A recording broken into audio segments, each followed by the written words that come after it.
Hi friends, പുതിയ വീഡിയോയിലേക്ക് സ്വാഗതം. ഇന്നത്തെ വീഡിയോ നമ്മൾ ബ്ലൗസ് സ്റ്റിച്ച് ചെയ്യുമ്പോൾ ഫ്രണ്ടിൽ പിടിക്കുന്ന 3 ടക്കുകൾ എന്തൊക്കെ പണിയാണ് ആ ബ്ലൗസിൽ ചെയ്യുന്നത് എന്നുള്ളതാണ്. അതായത് ആ ടക്കുകൾ എന്തൊക്കെയാണ് ആ ബ്ലൗസിൽ മാറ്റങ്ങൾ കൊണ്ടുവരുന്നത് എന്നുള്ളതാണ് കേട്ടോ കാണിക്കാൻ പോകുന്നത്.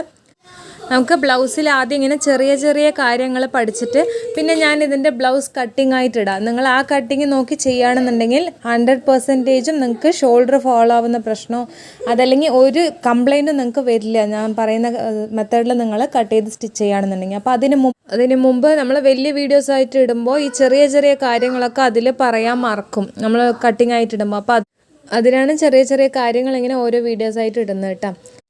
അപ്പോൾ നിങ്ങൾക്ക് തോന്നുന്നുണ്ടാവും നമ്മൾ ടക്ക് പിടിക്കുന്നത് കപ്പ് ഷേപ്പ് കിട്ടാനല്ലേ. അപ്പോൾ കപ്പ് ഷേപ്പ് കിട്ടാനുമാണ്.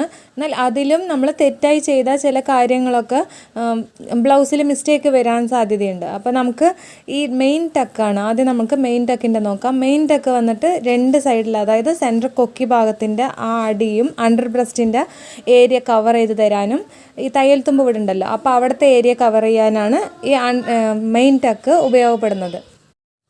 അതുപോലെ തന്നെ നമുക്ക് ഈ കൈക്കുഴിയുടെ അവിടെ വരുന്ന ടക്ക് അത് കട്ട് ചെയ്യുമ്പോൾ ഞാനിതിൽ കാണിച്ചിരിക്കുന്ന പോലെ കട്ട് ചെയ്യാൻ ശ്രമിക്കുക കേട്ടോ. എന്നാൽ ചുളിവ് വരില്ല നമുക്ക് ഫ്രണ്ടിൽ.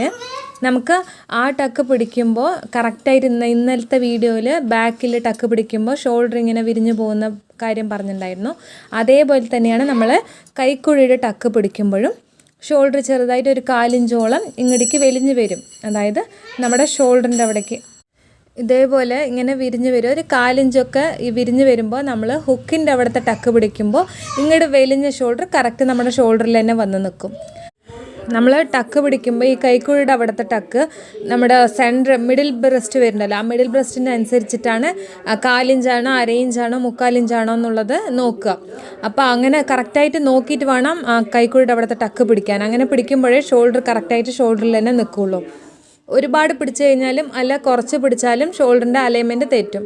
ഈ കൊക്കിയുടെ അവിടെ വരുന്ന ടക്ക് വന്നിട്ട് നമ്മൾ 1/4 ഇഞ്ചോളം പിടിച്ചാൽ മതി. അതിന് വലിയ കാൽക്കുലേഷനൊന്നും ഇല്ല. അതേപോലെ തന്നെ താഴത്തെ ആ മെയിൻ ടക്ക് പിടിക്കാനും കാൽക്കുലേഷൻ ഉണ്ട്. അത് ഞാൻ ഇതിൻ്റെ മുമ്പത്തെ വീഡിയോയിൽ ഇട്ടിട്ടുണ്ട്. അപ്പോൾ കാണാത്തവരുണ്ടെങ്കിൽ പോയി കാണാം കേട്ടോ. മെയിൻ ടക്കിൻ്റെ ഇടയിൽ വരുന്ന ഗ്യാപ്പ് മുതൽക്ക് ഈ കൊക്കിയുടെ അവിടെ നിന്ന് മെയിൻ ടക്കിന് നിപ്പിൾ പോയിൻറ്റിൻ്റെ അവിടേക്ക് വരുന്ന ഡിസ്റ്റൻസ് എത്ര വേണമെന്ന് വരെ നമ്മൾ കാൽക്കുലേഷൻ ചെയ്തിട്ടാണ് ചെയ്യേണ്ടത്. ഓരോ അളവിനും അതിൻ്റേതായിട്ടുള്ള മെഷർമെൻറ്റുകൾ തനിയുണ്ട്. അപ്പോൾ അത് നോക്കി ചെയ്യാം കേട്ടോ. അപ്പോൾ ഇന്നത്തെ വീഡിയോയിൽ നമ്മൾ ടക്കുകളിനെ കുറിച്ചിട്ട് പറഞ്ഞിട്ടുണ്ട്. ഇനി വരുന്ന വീഡിയോയിൽ ചെറിയ ചെറിയ കാര്യങ്ങൾ ഇങ്ങനെ പറഞ്ഞിട്ട് വലിയൊരു വീഡിയോ ആയിട്ട് തന്നെ കട്ടിങ് വീഡിയോ ചെയ്യാം. ഞാൻ നേരത്തെ പറഞ്ഞ പോലെ തന്നെ ഒരു കംപ്ലൈൻറ്റ് നിങ്ങൾക്ക് ഷോൾഡർ ഇറങ്ങിപ്പോകുന്ന പ്രശ്നം ഉറപ്പായിട്ടും വരില്ല. 100% ഉറപ്പ് തരാം കേട്ടോ. അപ്പം ഈ കാര്യങ്ങളൊക്കെ അറിഞ്ഞവരുണ്ടാവാം, അഥവാ ബിഗിനേഴ്സ് കാണുന്നുണ്ടെന്നുണ്ടെങ്കിൽ അവർക്കിത് യൂസ്ഫുൾ ആയിട്ടിരിക്കുമല്ലോ. അപ്പോൾ അതിനാണ് ഇങ്ങനെ ഡീറ്റെയിൽ ആയിട്ട് പറയുന്നത്. അപ്പോൾ ഇത്രയേ ഉള്ളൂ കേട്ടോ ഇന്നത്തെ വീഡിയോ ഇഷ്ടമായിട്ടുണ്ടെന്നുണ്ടെങ്കിൽ സബ്സ്ക്രൈബ് ചെയ്ത് സപ്പോർട്ട് ചെയ്യണേ. അല്ലാതെ എന്തെങ്കിലും സംശയം ഉണ്ടെന്നുണ്ടെങ്കിൽ കമൻറ്റ് ചെയ്താൽ മതി.